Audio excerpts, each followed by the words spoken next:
Now that the Niners have this pass-first approach that is sort of catching the league off guard, are they the best team in the NFC? And can this new pass-first approach propel the Niners to a Super Bowl? If they do it consistently and it's still working, but right now I'm going to pump the brakes on that. I think we've already seen so many people start like crowning the Niners like this Niners team is a Super Bowl contender and stuff like that. Yeah, that one they can, but we haven't seen them do it on a game-to-game basis. It's been just very random and very different points in the season. Let's see them actually do it to a team they're supposed to do it against twice in a row. Okay, you did it against the Cardinals, great, but can you do it against the Saints at home, who are very abysmal side? And can you do it for a team who is a playoff contending side like the Dolphins? Can we see this going consistently? That's when I'll start to be like, okay, that's when I think you really can take it to the Eagles. Or that's when no, because I still think I was about to say Cowboys, but I think they could beat the Cowboys right now. I don't trust them. But yeah, I think the Eagles are still the top dog right now. Mm-hmm. And until the 49ers really can prove it on a week-to-week basis, then you really can't crown them that top-seeded point yet. I think they're getting close, though. We just need to see this because I think the last time we said had the 49ers found themselves, that they found the offense, that they finally found their niche after the Carolina game, and it turns out that was like a one-off, and they started becoming a little more stale, a little slower. Can this be this thing that makes them sustainable going forward? That's what I really want to find out in this upcoming game in the weeks ahead. Yeah, I still want to see what the Niners do against non-division opponents. They smacked their division opponents. They could go undefeated in the NFC West this year, but the only time their offense has played well against a non-divisional opponent this year was in Carolina. So I'm still waiting for them to show something against anyone else because they're not going to be facing NFC teams in the playoffs. They're going to have to beat teams like Dallas and Philly and Minnesota and things like that, and they haven't done that yet. So that's all I want to see. This week is a good start to that.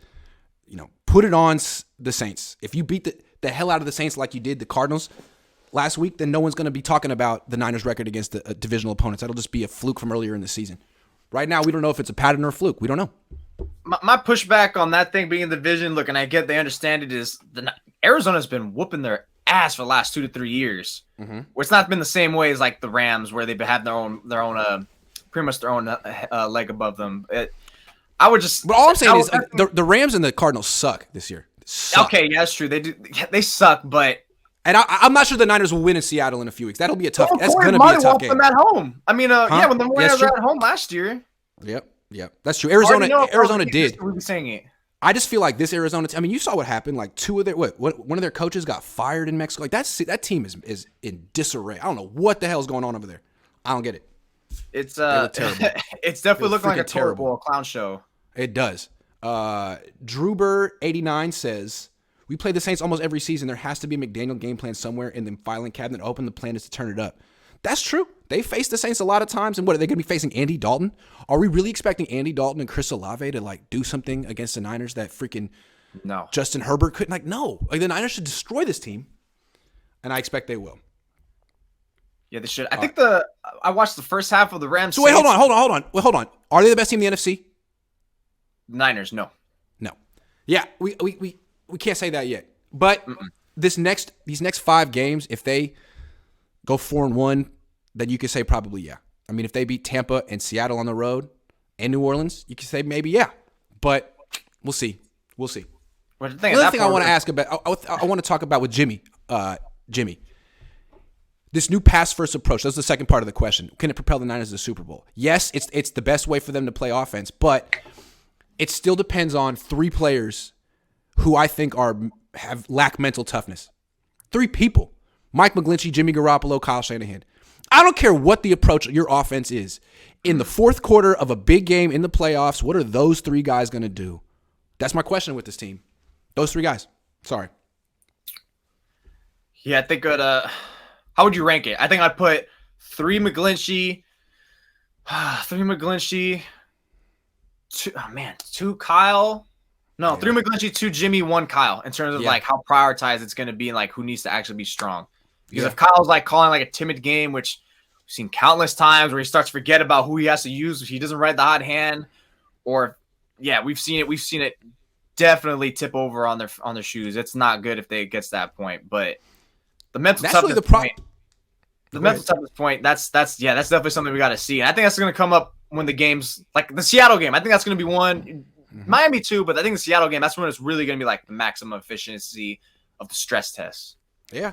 And that's what's rough about this team. Like, great defense, really good weapons, and they've been around. Like, they're gelled, but they have 3 guys who have had some serious chokes in their career. I mean, Yes. Kyle, multiple. Jimmy, multiple. And McGlinchey, we all know that when the moment's the biggest, he's the guy you're worried about the most. The Niners, everyone. Those are just guys that lack mental toughness. And I think that's kind of how the Niners felt about Tart last year. You know, good player, but with the season on the line, he dropped a gimme interception. Like, you know, lacking mental toughness and confidence. Sure, okay. Well, what about those other 3 guys? What about Kyle? What about Jimmy? What about McGlinchey, man? Same thing. So that's what I want to see from them. And they could run the freaking table and finish the season 13-4. Great. What are you going to do in the playoffs? That's what I want to see. Because I don't know the answer to that. Yeah, because that was their expectation anyways, even with Trey Lance. Yep. Jason says, why is Burford not getting more reps? He makes a play every week and seems to have that it factor Hufanga has. He seems like he can be a playmaker. Burford, the right guard. I've never heard of a right guard playmaker, but he could be. What do you think? It's kind of bizarre how they're rotating it like a basketball team. Yeah. Right? Like, I've never is seen kinda it, weird. but it's working. Hey, it's working, though, It's right? working. I'm at the point where I'm not going to question Chris Forster. I think he's a really good coach, and I think he's playing Mike McGlinchey because I don't think he really has a choice. But I think Chris Forster's almost as good as Chris Kasarik. Those 2 line coaches are really good. And Chris Forster is the best coach to interview on the entire team. I love his interviews. He tells it straight. His explanation of the Trent Williams thing was phenomenal. It explained it perfectly. He gives very, very vivid answers, too. That's why I love not just when we get the transcripts, it's like, all right, 2 sentences, 3 sentences. This guy, it's like 8. It's like 8. I'm like, wow. And it's great is like if you, like me, I'm really interested in learning about football. So I ask a question, I'm genuinely interested in learning his answer, and he can tell and he'll give you the whole answer.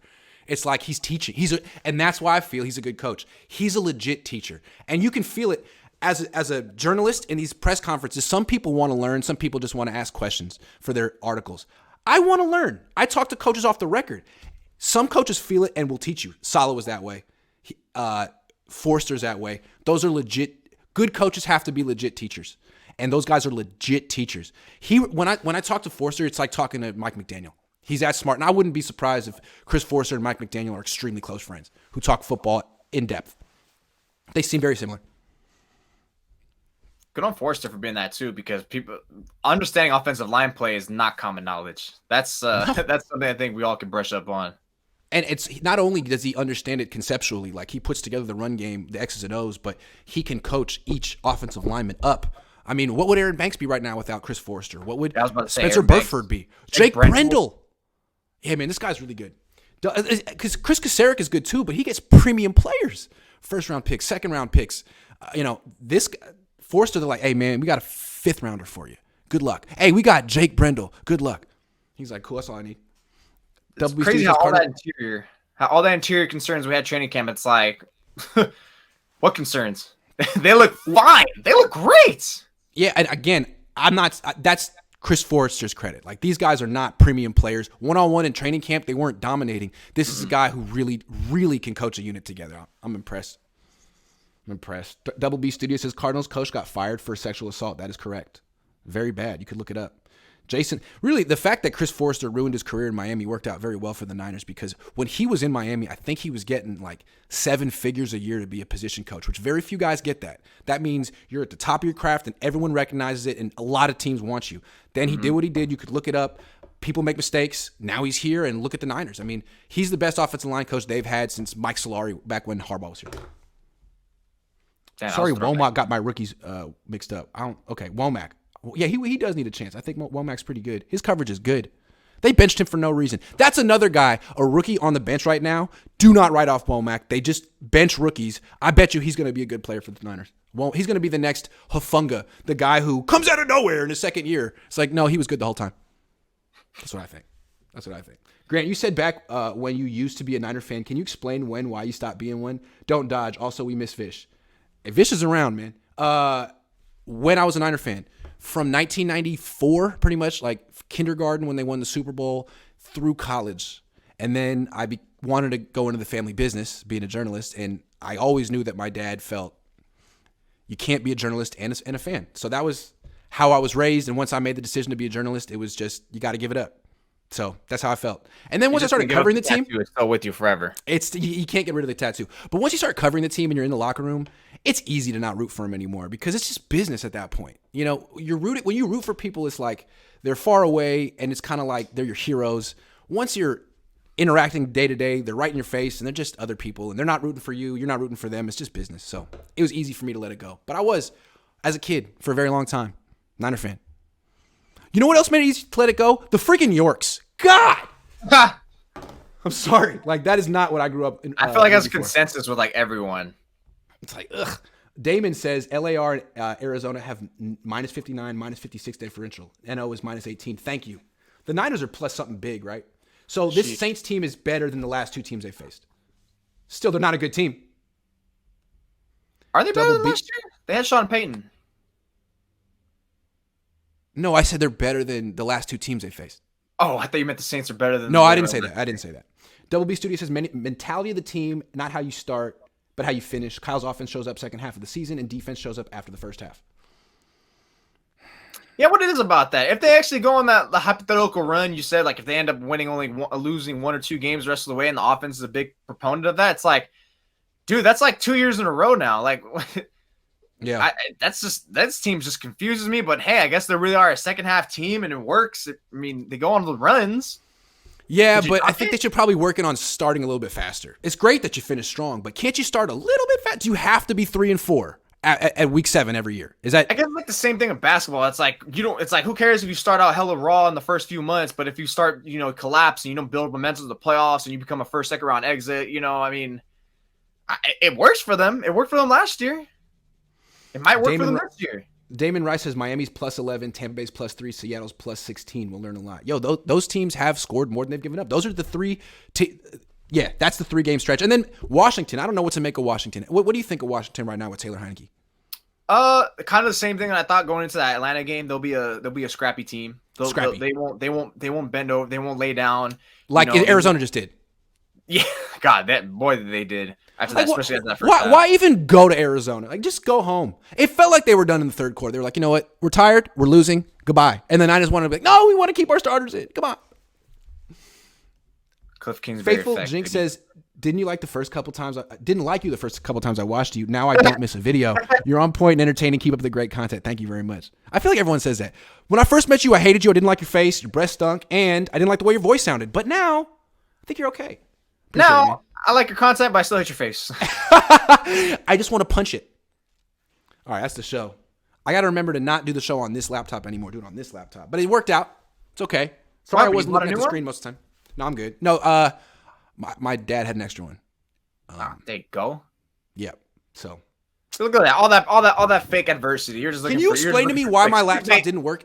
Can you explain to me why this didn't work? Like, I plugged it into all these different outlets in Mexico and it didn't work. But the charger would light up. It just wouldn't transfer the electricity into my dead computer. And as soon as I brought it home to my house, it started charging again. What the hell is that? I can't. I cannot explain that. Were your phones charging? Yes. Okay. Only thing I can explain is that my phone charger had a 2-prong thing, and that my computer had a 3-prong thing, and that 3-prong things don't work in Mexico, but 2-prong things do. I don't know. What do you think? I don't know. I cannot explain, dude. I cannot explain. Maybe for some reason your laptop hated being out of the country for some reason, which means your laptop has to have like a heart-to-heart about why he doesn't like Mexico or something. Other than that, that makes I don't know. I think it was just the battery dislodged and you messed it up. I think I messed it up. Jim Everett the Great says, I will say Kyle looks younger without those stupid Niner hats he be wearing. Yeah, I agree. To me, the hat is a defense mechanism. He wears it when he loses. He comes in the post-game press conference with it real over his face, and the way that the light hits it, there's a shadow over his eyes, and you can only see his mouth, which takes away some of the expression. You can't see that he's crying. I'm just kidding. Yeah, I think it's a good look to take the hat off. He does things that a 7th grader would be told not to do in a school assignment. Don't say don't wear a hat. It makes you look bad. If he could just take the hat off and cut out the he would look so much more confident. That's it. It projects insecurities when you're wearing the hat over your eyes and you're like, But when he's winning, it's like, who wants to talk about football and see my face? The whole thing. You know what I'm saying? Is he the only one that wears a hat to the post game? Now that I'm thinking about it. It's a bad look. It's a bad Is he look. the one? It looks like for a the high hat. school. I'm not talking He looks like a high. He looks like a high school freshman who didn't do his homework and is trying to hide in front of the entire class during their presentation. That's what it looks like. It's a bad look. If it comes after a loss, I don't blame him because I wouldn't want to be. Exactly. I wouldn't want to do that either. Joe says, is it medically possible for Trey to play week 17? Medically possible? Maybe. I don't know. I don't know. I don't know the answer to that. I mean, we'd have to be a doctor and see the specifics. Does Sanchez know why halftime show got booed? Oh, there were a lot of reasons. I didn't watch the halftime show. I didn't even know it got booed. I didn't even know what happened. I only know who was playing. If you said it was because it was wearing a Cowboys shirt, but I think it's more deeper. I think it was deeper too. Why they got booed. Apparently, there's all kind of reasons, but that was just a very visceral. Yeah, there's a lot of reasons because it was going on in the cousin group chat. It was like someone else asked why they got booed, and it was like a long list. So it's like I didn't really look at it, to be honest. It just felt like they had done a bunch of things that rubbed the Mexican crowd the wrong way to begin with, and then just coming in wearing a Cowboys jersey was like the final straw. It was like, "Hey, boo this man, boo this man." I don't know what it was, but I never saw 75,000 people agree on anything so strenuously before. Like, no, these people suck. I was like, wow, man. They just seem like a group playing music, but okay. All right. I feel you.